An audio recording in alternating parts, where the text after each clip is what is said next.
Good evening.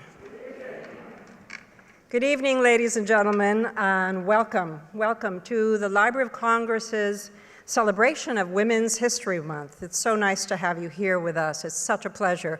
And to our live stream audience out there, welcome to the Library of Congress, the beautiful Jefferson Building, the historic Coolidge Auditorium in which we're putting on this program. Welcome to all of you.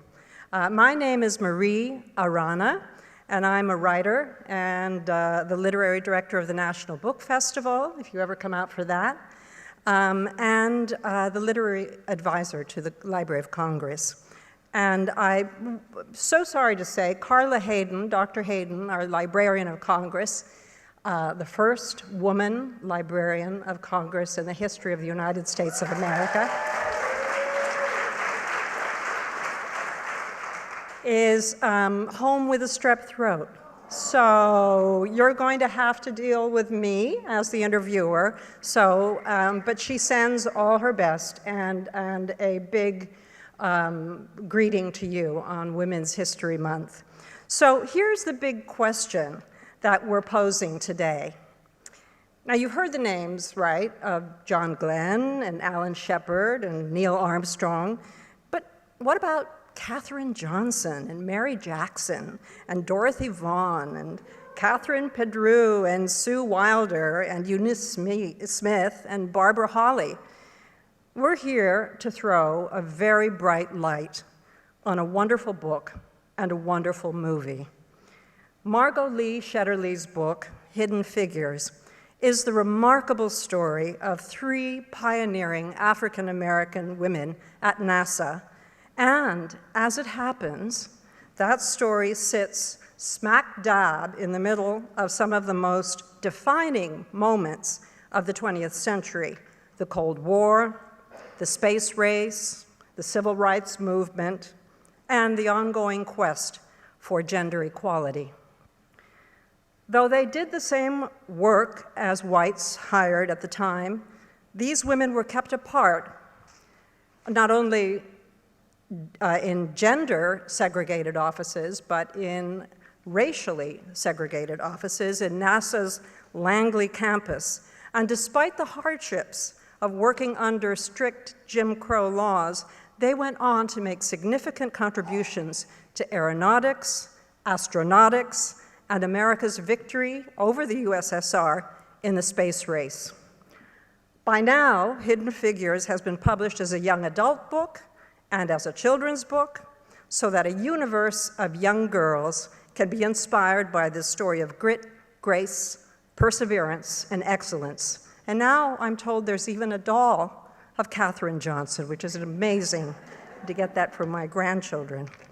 And to let you know that Hidden Figures will actually be on sale after this program, and Margot will be signing her books.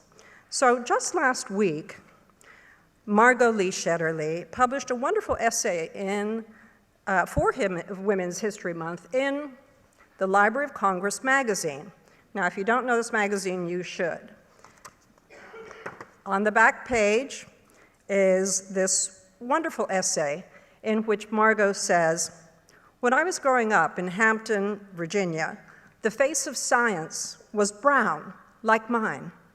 My dad was a NASA lifer, a career Langley research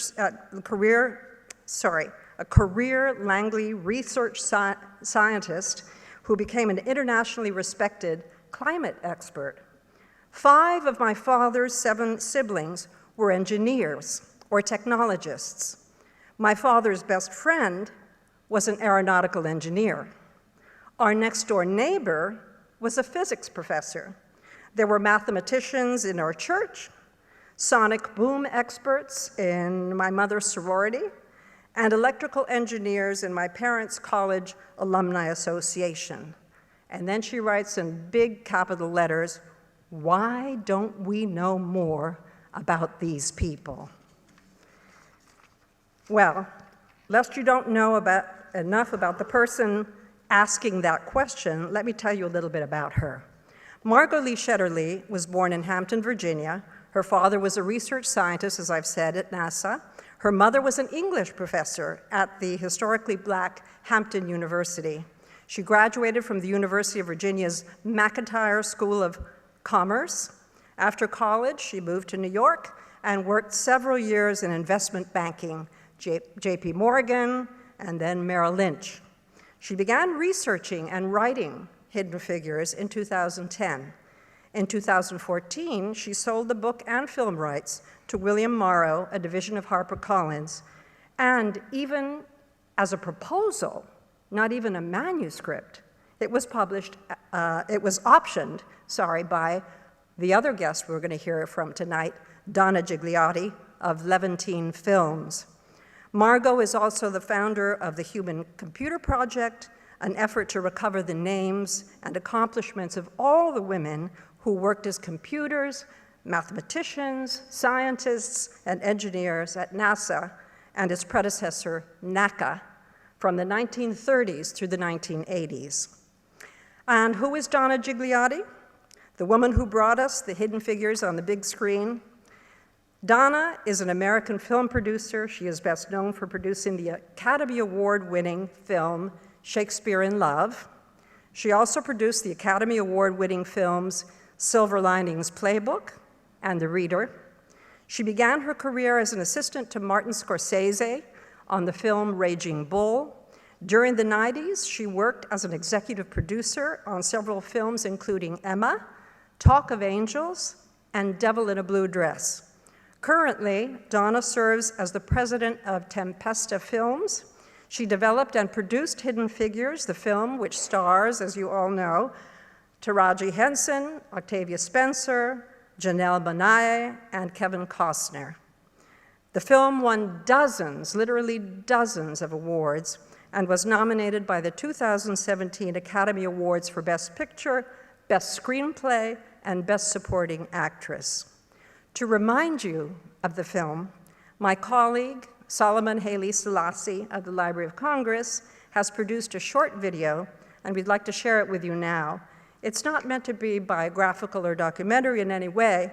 It's a tribute to the African American women who, despite great odds, played a groundbreaking role in American scientific progress.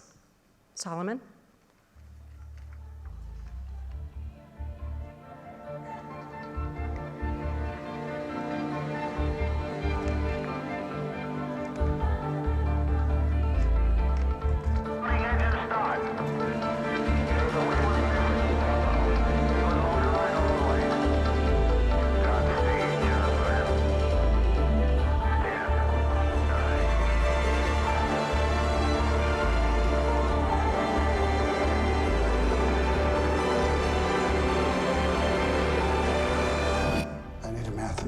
That could look beyond the numbers. I never knew there were women working on engineering and aeronautics at NASA during the space race. They were all these smart and brilliant-minded women who were hidden. But they had really next-level jobs. Katherine? Shall we launch this rocket? We're putting a human on top of a missile shooting into space, and it's never been done before. Do you have the numbers that can get us up there before Russia? These women changed the game. It's wonderful to play a strong woman, but they have vulnerabilities. You've been gone for 300 hours. Was Mama gone for 12 and a half days? No, but it felt like it. It felt like it to me, too.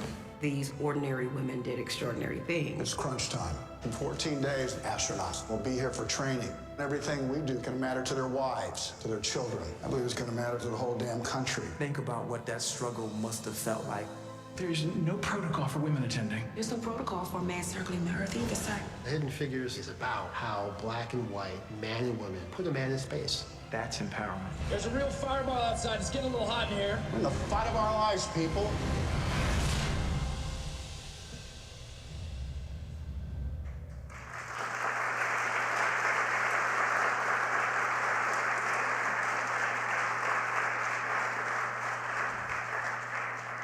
Pretty wonderful.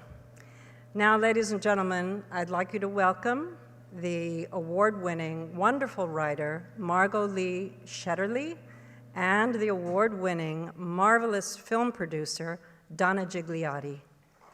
They're calling it a mystery.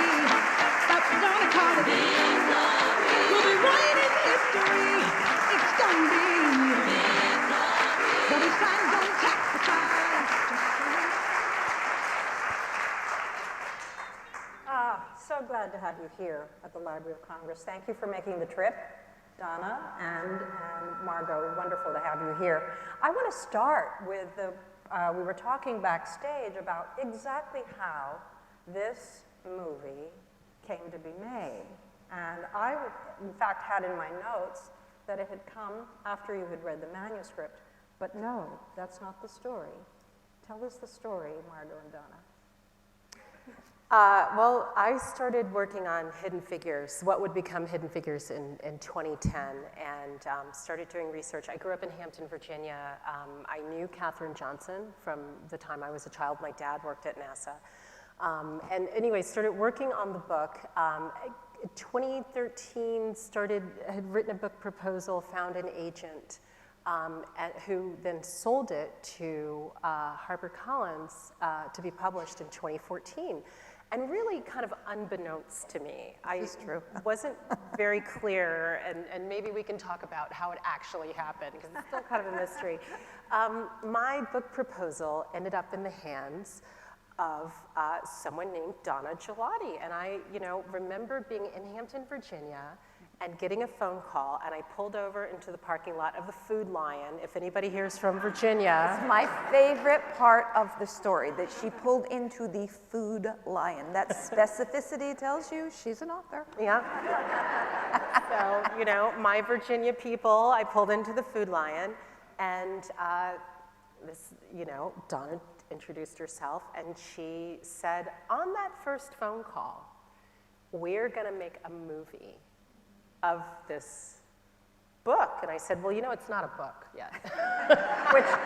which didn't exist at the time. It didn't exist. It was a book proposal. And yet, this very intrepid, multiply awarded, gifted filmmaker had a vision for this 55-page book proposal. And that was that was 4 years ago. It was. It was this time 4 years ago. And the part she's leaving out about that story is that I said to her when she's in the parking lot of the Food Lion, and we're going to go to the Oscars together. And on the first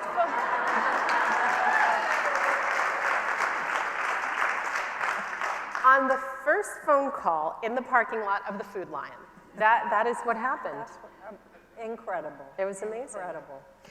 But it sounds, it's nice that it sounds like fairyland and all of that, but the truth was that Margot, she was onto something with that book proposal that I could feel. Yeah. I knew it. It was in the zeitgeist, and it was about women not getting their due, African-American women not getting their due. It was about math. It was about space.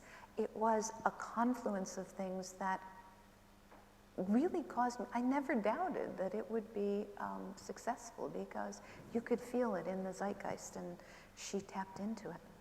And this was even before the whole mania of Code Girls, and that didn't actually happen. No, it didn't, because following year. What I remember very clearly is was shortly after optioning the book proposal, Google came out and they were talking. They finally came clean on what the composition was of their workforce, right? Mm-hmm. And it was astonishing, because it was largely male and largely white. And I thought, okay, now I know that this is right. It's in the zeitgeist. So it was that, coupled with maybe 8 or 9 months later, Oscar So White coming out, and therefore the confluence was undeniable, actually. Yeah, wonderful. Yeah. Wonderful story. I want to back way up and ask you about, for the young people in the audience who are watching and out there in live stream, what was it about your youth that brought you to this place, or that made you what you are today, Margot? What was it about your youth that actually was the drive there? Was it or how did it happen that you are who you are today, given the child that you were then? A lot of it really does have to do with my parents and the community that I grew up in and the people I grew up around. As I mentioned, My father worked at NASA. My mother was an English professor at Hampton University. And there was this expectation. I mean, I think I finally redeemed myself with my dad. He wanted me to become an engineer. I didn't. So I think I've kind of finally done enough to redeem myself with that. But from the time I was little, we would go and see my mom at work over at Hampton University. We would see James Baldwin, and Maya Angelou, and all of these amazing writers and performers who would come to Hampton University. We would go over to NASA and get, computer paper like this. It's so dating me in such a huge way. Like you would not believe that the kind of huge paper that would get produced for these calculations that they were doing back in the 70s. And so the thing that was so wonderful about that was being exposed at a very young age to this entire very wide spectrum of different kinds of people, different backgrounds, women who were working at NASA, who were professors like my mother. And so there was never this idea that there was anything that was really off limits. And I think having that exposure from a young age, and I think particularly, really to see a lot of women working and doing these jobs as scientists, you kind of take it for granted. And when that is the floor, it makes it very easy to then say, well, I don't want to do that. I want to do something else, which, I wanted to work on Wall Street. That seems like the new frontier to me. But having had that very, just very nurturing, both in terms of my parents, but also the community around us, this is really a love letter in so many ways to that childhood. And your parents, absolutely. Absolutely. How about you, Donna? How did you get to where you are with?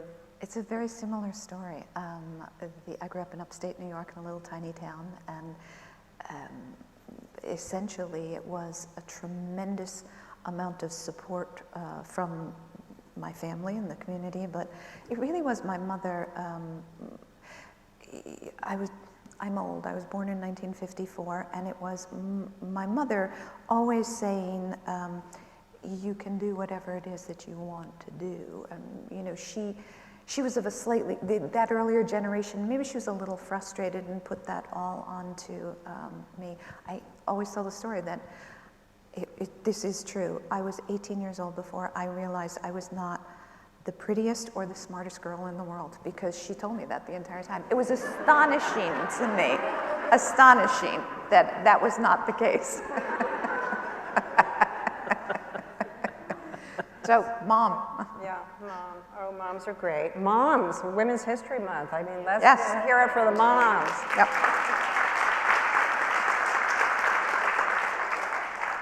Big tribute to them. And how was it, Margot, that you actually came upon this subject? I mean, you've said, and you've written in this magazine, and you've said many times that it was that culture that you grew up in, but actually stumbling on this actual story, how did that happen?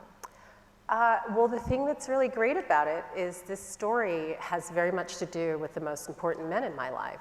So my husband and I had gone home Christmas 2010 to visit my parents, and we ran into a woman who was somebody that we had known from church, growing up. She was my Sunday school teacher, and my dad just started talking about her. She's since died. She was 96, I think, but had worked her whole career as a computer in the West Area Computing Group. And I didn't quite know it. There's so many things that you know as a kid, or you hear as a kid, you kind of just tune out, whatever, it's not important to me, whatever. Anyway, and so it turned into this entire conversation with me kind of listening, right, between my dad and my husband listening to this like, oh my God, I can't believe this. Like I can't believe, what? I've never heard this story before. And I had heard this story. I had known these women, but never really took the time to think, well, geez, why was Katherine Johnson there? Why were there black women mathematicians at NASA in the 1950s? Why was my, now 96-year-old Sunday school teacher, how did this all happen? And it was really a moment for me of seeing something with fresh eyes, something that we had really taken for granted growing up in Hampton, because they were just normal. They got up, they went to work, they went to the PTA meetings, we saw them in the Food Lion. It was normal. It was, you know, and yet it was a totally extraordinary thing that they had done, and an extraordinary history that had happened there. And that was really the beginning of it. My husband's a writer, and he was like, "This is a great book," and that was really the beginning of it. Let's hear it for good husbands.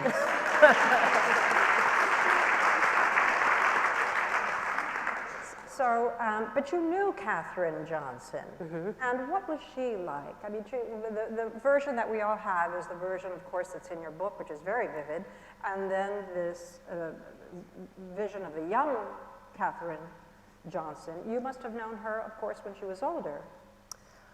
I remember her when I was a kid. It was right around the time that she had retired from NASA. But she was one of these extremely active in the community. She was the president of the local chapter of the sorority. She was very, you know, just an impeccable person, tall with a pantsuit and, you know, like not the kind of person that you wanted to kind of you wanted to be on the right side. I mean, she's funny and gracious, but very serious, you know, and as a kid, you know the people who are very serious, and you do not jump around and play around and whatever.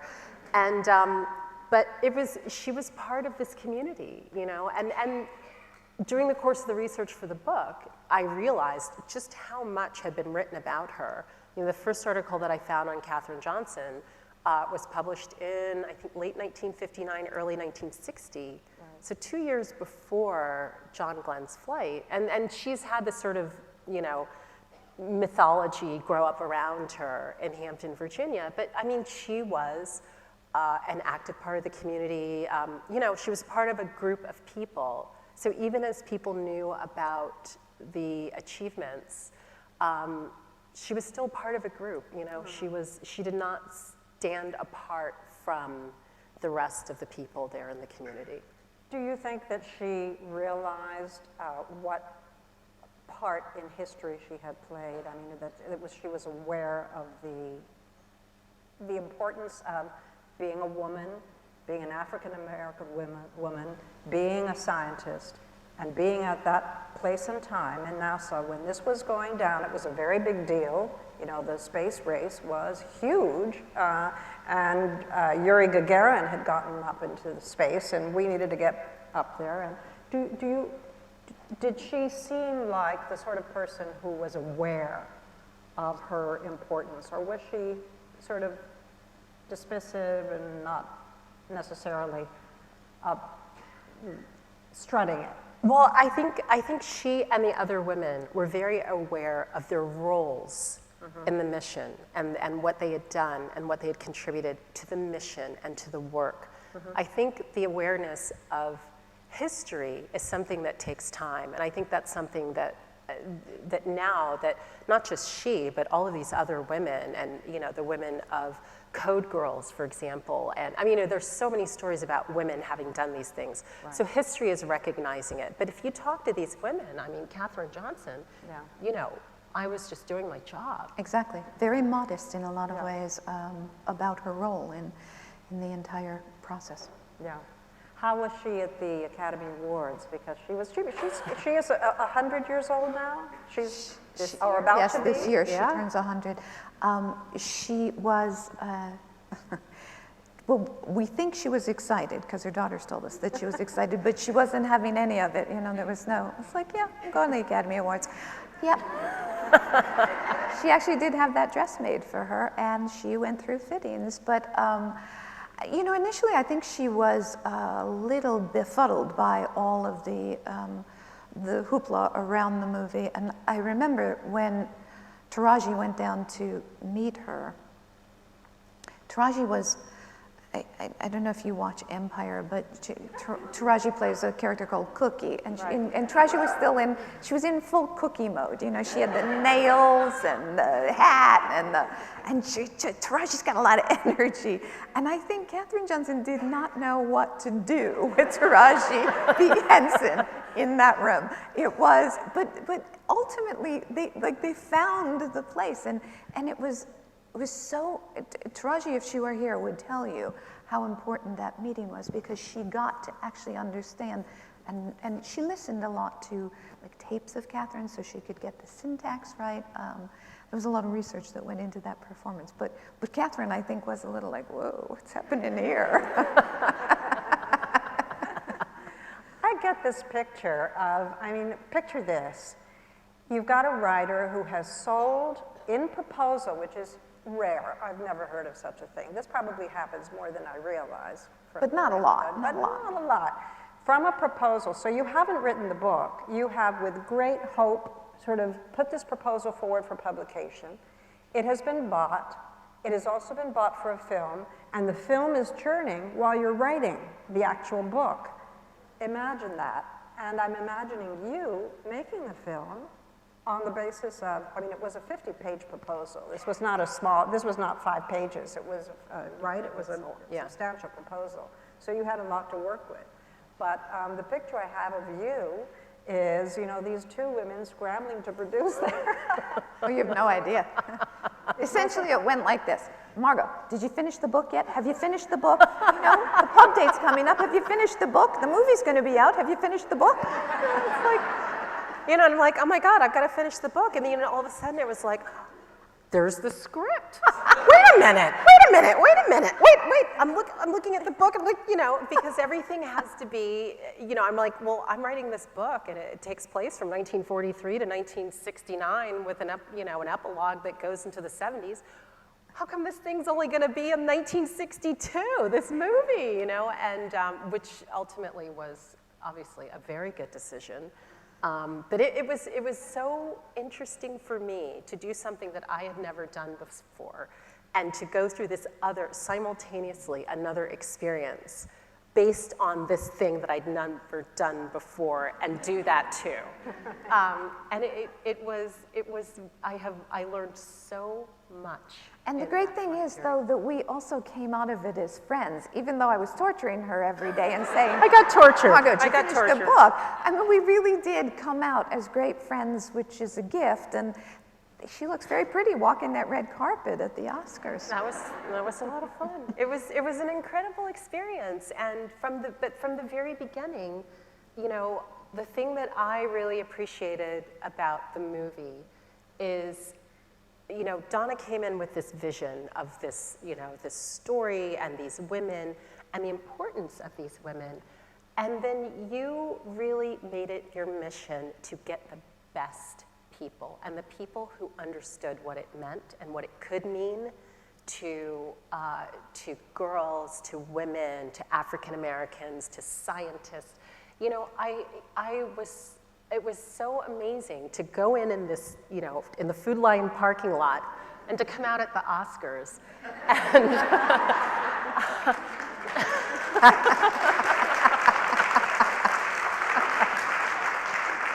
and to come away with the experience of having worked with such talented, committed, interesting people along the way. It was fantastic. But when I say that there was a kind of kismet going on, what she's talking about, one of the people that was absolutely integral to the whole process was Pharrell Williams. And it happened almost by accident. His business partner is a woman called Mimi Valdez, and she came in to see me as just in general, and she said, what kind of things are you working on? And I said, oh, you know, I'm developing this script, it's called Hidden Figures, and I told her what it was about. She was silent throughout the entire thing.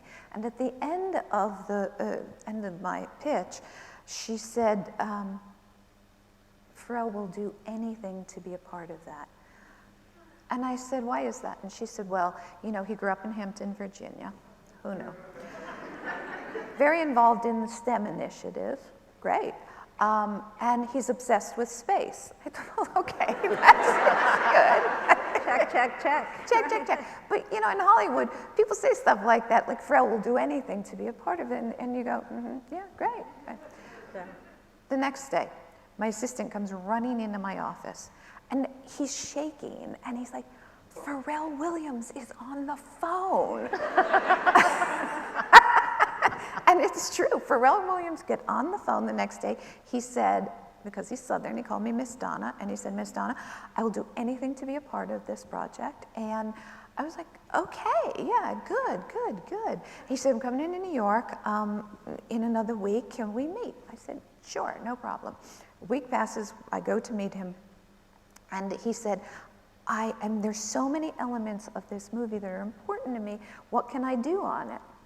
Well, you think to yourself, you know, you're Pharrell Williams. They think you could do the music. So, so he said, I said, I think you could do the music. So he said, oh, good, good, good, because I've been working on some stuff. Margot hasn't finished the book. I don't have any actors, right? And Pharrell has written the music. So he said, here, I'll play it for you. And I thought, really? Okay. So he put his iPod into the speakers, and I listened. I went, it was great. I listened again, another song, great. This is the best story. That's why I'm telling it. Because he got to another song, and he said, oh, I only have the instrumentals. And I was like, all right, dude, it's fine, you know. And he said, no, it's really, really good. He said, I'll just have to sing it for you. I kid you not, because if he was sitting next to me, he would recount this exactly as I did. He sat on the couch at the Crosby Street Hotel, and he sang the song to me. I thought, you got the job, that's fine.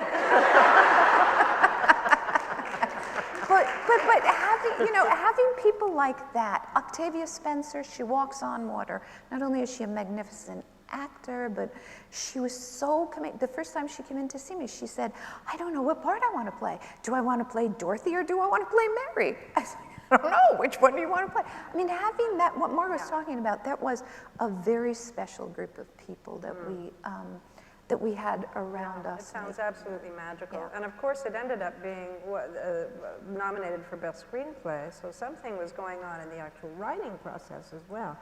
Tell us about the research for the book and how you did that, because you were talking about lives and interviews and papers and all of that. It was really, you know, it was so interesting, the sort of chain of knowledge. You know, one fact would lead to the other. So the first interview, of course, was with Katherine Johnson, and Katherine Johnson mentioned a number of people in that first interview. One of them was Dorothy Vaughan, whose name I'd never heard of. Dorothy Vaughan actually retired shortly before my father started shortly after my father started working there. And she mentioned Mary Jackson, who actually I did know because she had worked with my father in the early part of his career. She mentioned Christine Darden, who is in the book, who's not in the movie, because she went to school with and is the next generation of engineers. So, you know, every time I got a clue, I would just have to go and, you know, off and kind of like an archaeologist, sort of excavate the information, because the information was there, it was really there, but it had never been collated into one place. So a lot of work in the National Archives, the NASA History Office and the NASA Langley History Office were particularly useful. Interviews with Katherine Johnson and her children and Dorothy Vaughan's children and, you know, Mary Jackson's colleagues. I mean, there was so much information. And then really this wonderful opportunity to go into the math and the science and the engineering itself and spending so much time with the actual reports that these women worked on.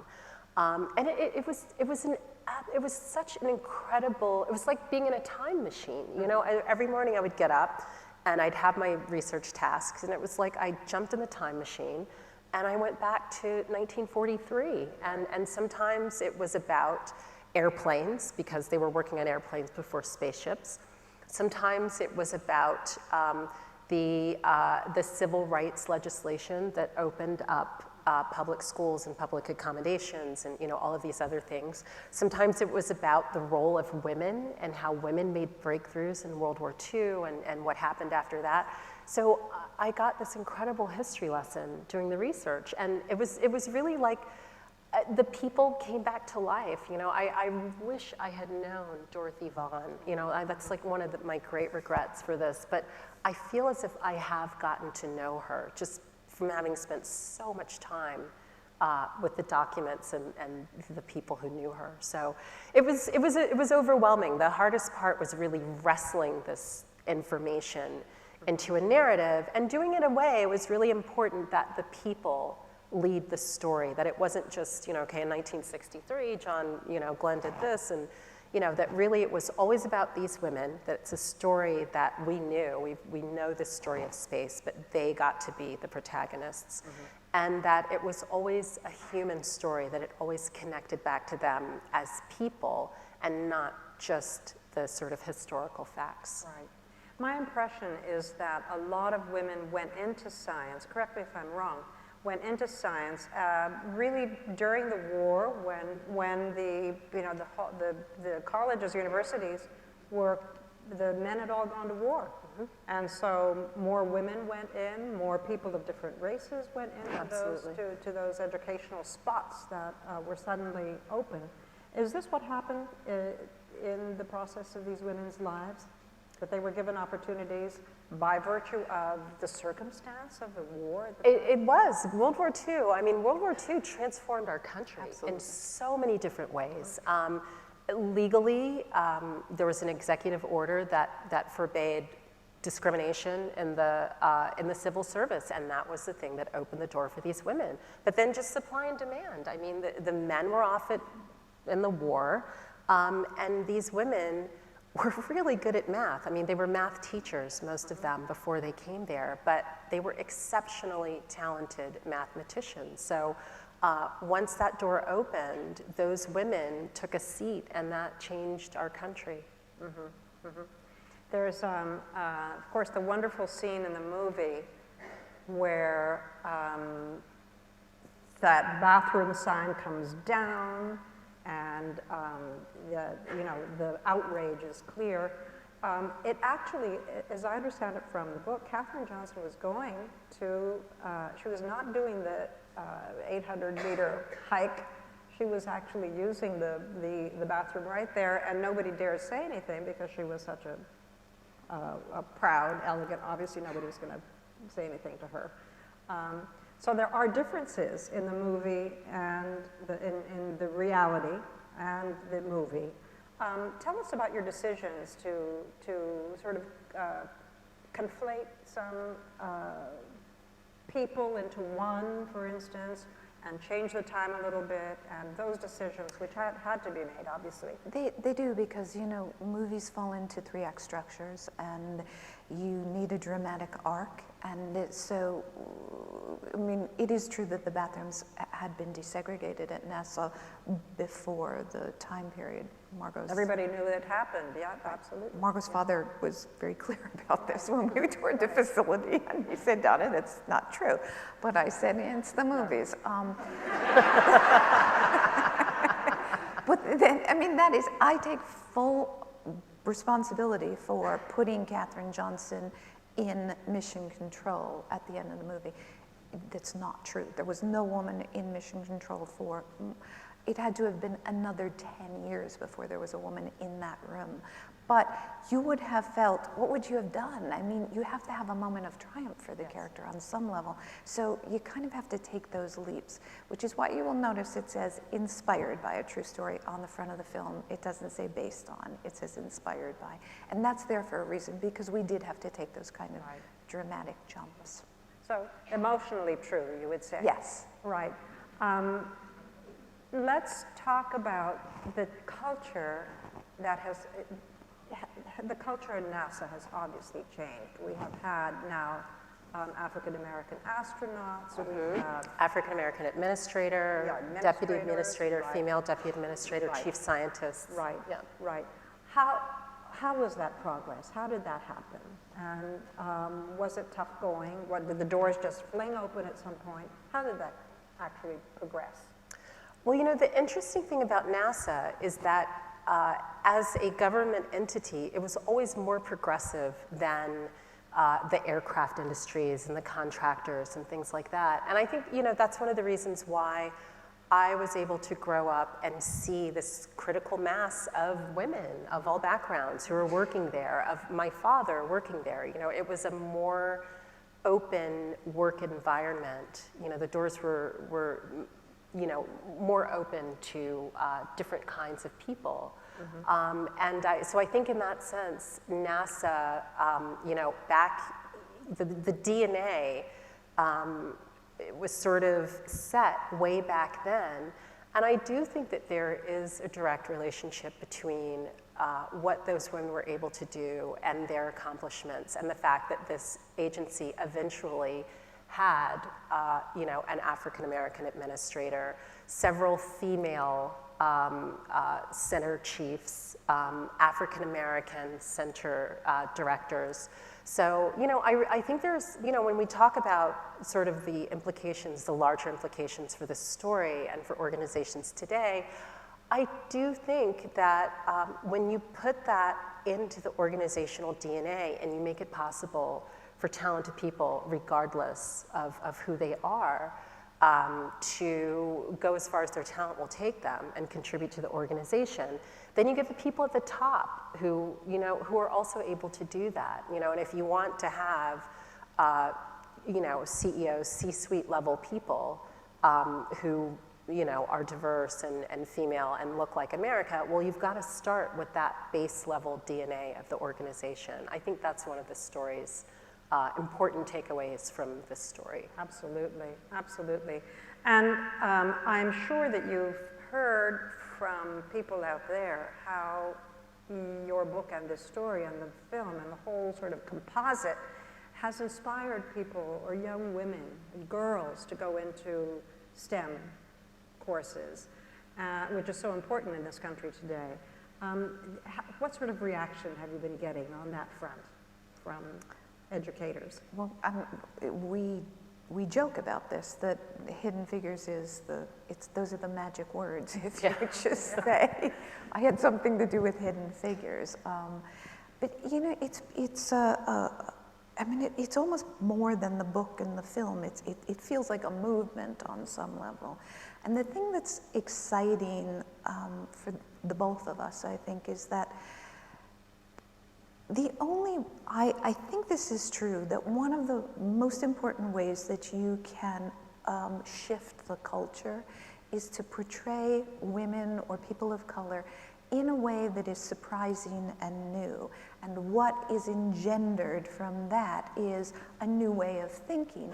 And that's what we've seen in terms of Black Girls Code, and it goes on and on and on. What were you just telling me at dinner about India? Well, just, you know, this thing that hidden figure, this has become a term. You know, so I have this Google alert that sets up for, you know, hidden figures, and it'll just pick up all the articles that mention hidden figures. And it's everything from, you know, the local association wherever in Virginia is going to be screening the movie, to like this event, you know, will turn up or whatever. But like the hidden figures of India's agriculture industry. Or something, you know, I mean, that this is something that people, I mean, talking about the movement, people are like, I knew there was more than I was being told. I knew there were people out there doing these different things, and I didn't know how to find them, I didn't know where to find them, and I think that's the energy, that they're like, oh my God, I see this exists, and now I have a completer idea of the world and what I might do in the world. And the girls, I mean, I don't know if I told you this, I got this tweet, this was last year, and this woman, a mom, she was like, listen, I have, you know, a daughter, she's 9 years old, she's in the 4th grade, and she is very math phobic, and she had tried so hard to get her to just, you know, because it wasn't that she was quite bad at math, she had a phobia, you know, she had a block, and she saw the movie. And the mom said that her daughter said to her on the eve of a math test, the numbers are going into my head just like Dorothy Vaughan. Oh my gosh. And you say to yourself, wow, you know, that is humbling to hear a story like that. That's wonderful. That is really wonderful. We want to open it up to questions from the audience. We have 2 mics that are going to roam, and anybody who would like to, we welcome your questions. I would just ask that you please stand when you ask a question, and that you hold the mic, speak into the mic so that we can actually hear you and record you. Any questions out there? Over here? Okay, wait for the mic, please. Thank you. Thank you for wonderful presentation, very inspiring for all of us women and for young people. I just want to go further and say about your idea about hidden figures, and you wrote about in mathematics, in NASA, and so on. Why not to go further? A lot of hidden figures in other industries, in other places. Sometimes women really don't have a voice. Maybe to go further. It's just an invitation, it's just an idea to discuss more about women's role in different other places, other industries, and so on. Thank you. Well, that's a good idea. I mean, maybe you should consider like volume 2, volume 3. Thank you very much for that. We'll see you in the back. Other question? Thank you. Right here? Oh, over there, sorry. I'm just wondering, in the course of writing the book and gathering all the research, what personal transformation did you undergo during the process? Personal transformation over the course of writing the book. Honestly, the biggest transformation is that I am now a professional writer.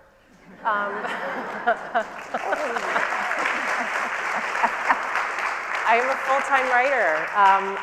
I've done a lot of different things. I was an investment banker and worked in the internet industry, and this is the best job I've ever had. I think it's amazing. I'm working on a new book. I'm very excited. I've gotten to know people like Donna, and I've come to look at history in a different way. I have learned so much about our country's history.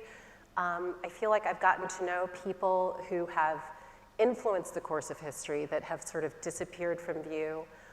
So that, for me, it's sort of this thing of being a writer and the privilege of getting to do that as a full-time job is phenomenal. I'm very grateful for that. So Margot, can you tell us about your book, or will this hex you if we ask you to?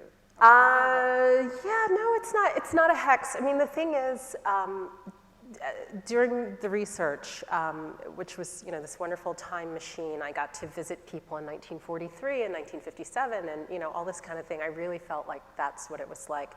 And I just kept coming across these stories, these amazing stories of people like Katherine Johnson, who were kind of just doing their jobs and making differences, and we didn't know who they were.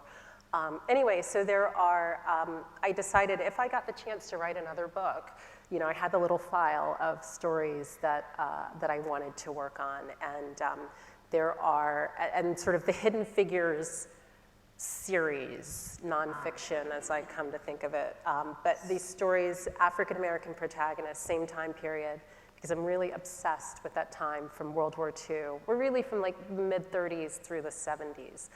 Totally obsessed with that time period, who were sort of real protagonists, people who did interesting things. And anyway, so the next book takes place in Baltimore, and it has to do with business people. Nice, very nice. We look forward to that. Very good. Over here? Yeah, hi, this is a question for Donna. Did you ever consider doing this as a documentary, given that it was a nonfiction book, and why or why not? No, I didn't consider doing it as a doc. I thought that it would have a wider audience if it was a fictional film or a feature film. And, but a doc would be interesting, just because there are things that we you know, there's specifics in the film that we couldn't really dive into. Are you a documentary filmmaker? You missed an opportunity. I was going to commission that doc.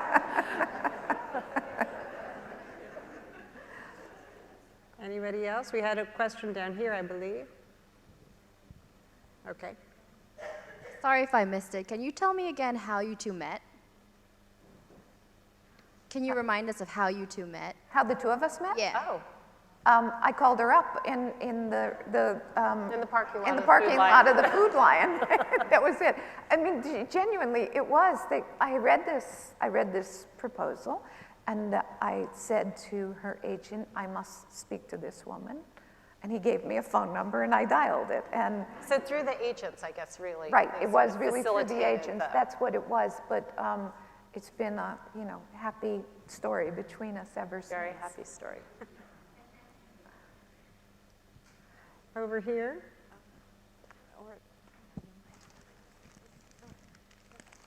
Hi, this question is for Margot. You're next, okay? One thing that really struck me was you talking about your book being a love letter to Hampton, Virginia.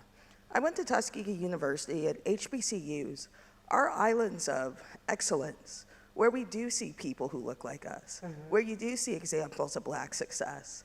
And that makes such a huge difference when you go forth in the world. I guess my question is, HBCUs seem to be on the decline in some ways now. The towns that surround them aren't doing as well. Not as many students want to go. And I'm wondering, what does that mean for the future? Where did the next Katherine Johnsons come from? And where's the community that's going to nurture them and tell them that they can do anything, especially given, using your word, the zeitgeist of the time?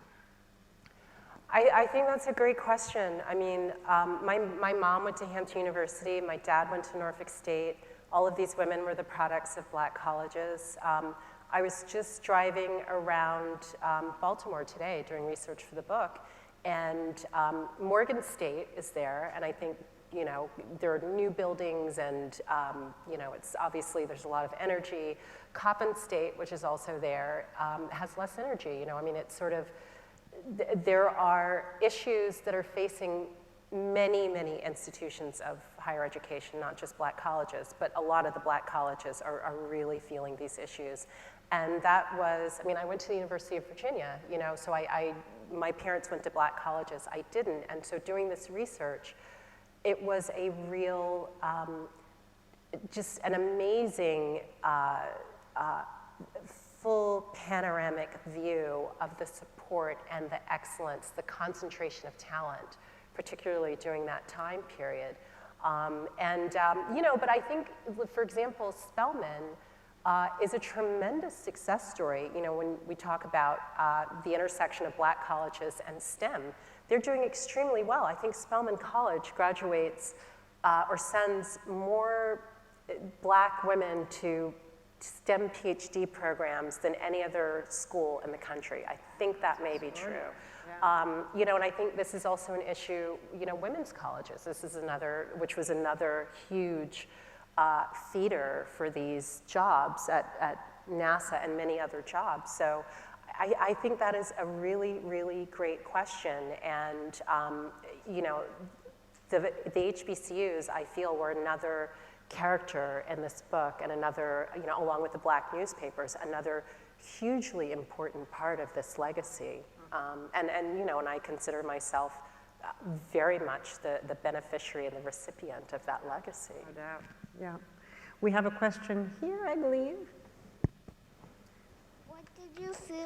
What did you feel like when you wrote a book or a film? What did I feel like when I wrote the book? What did you feel like when you wrote the book or the film? What did I feel like? Wow. No, that's a really good question. Because we all felt something when we read the book. Well, you know, I have to say, the thing is, it was really hard. It was both really enjoyable and I loved the research and I loved the writing, but it was really hard. It was hard. And a lot of it was hard because I wish I could get up in the morning and write at 8 o'clock with a cup of coffee and, like Graham Greene, I guess, supposedly did that and just sat down and write. But you know what? I waste the entire day. Yeah. And then I don't really start writing until it's like 11:30 at night. No. And that's really painful. That's common. I wish it were different, but it's not. 11:30 in the morning? No, at night. Oh. The most productive time is from like 11:30 at night until 4 o'clock in the morning. Oh, that is a good time to work. I agree with you. Yeah. I agree with you. No, but people don't realize, I think, that a lot of the writing, when you're writing a book, it's up here. You're thinking it, and you can be doing the laundry, and you're still working it through somehow. And when you actually sit down, you've already done a lot of thinking, so it's okay. Okay. But the other thing that I thought was I felt an obligation to really get the stories of these women right, because I wasn't writing about myself, I was writing about them. And so I felt a tremendous amount of pressure to represent their stories in a way that was fair. How about their families? Thank you for asking that question because it prompts this question. How about their families? How did they feel when they saw the book and when they saw the movie and when, the families of these women? Because it wasn't just the women, it was the families as well. We went down to Hampton to show Katherine Johnson the film, which is really a nerve-wracking experience because it's, you have her life in your hands, what you're portraying. And her 2 daughters were with her, and she gets around principally in a wheelchair. So we had rented out a movie theater in Hampton, her daughters, and she came and watched the film. And I was in the back thinking, I don't know. And then I heard snuffling at the end, and there were a lot of hankies that were being spread among these 3 women, and that's when I knew we were okay. And she came out, and both of her daughters were very moved by it. And Katherine, again, I think she's not an overly effusive personality, but she approved of it, and that was a big deal. Generous, actually, when someone's recording your life like that. Exactly. Well, I want to congratulate you, Margot, and I want to congratulate you, Donna. You have done wonderful work in bringing these stories to us as an audience, as a public. And we just want more of these stories, so keep it up. And congratulations.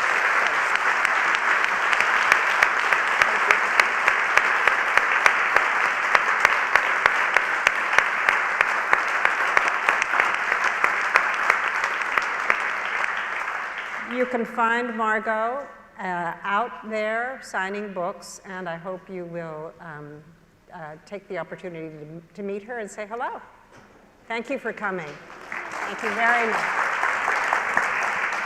That's great. Oh, that was, you make it so easy. That was fun. Oh, that was fun.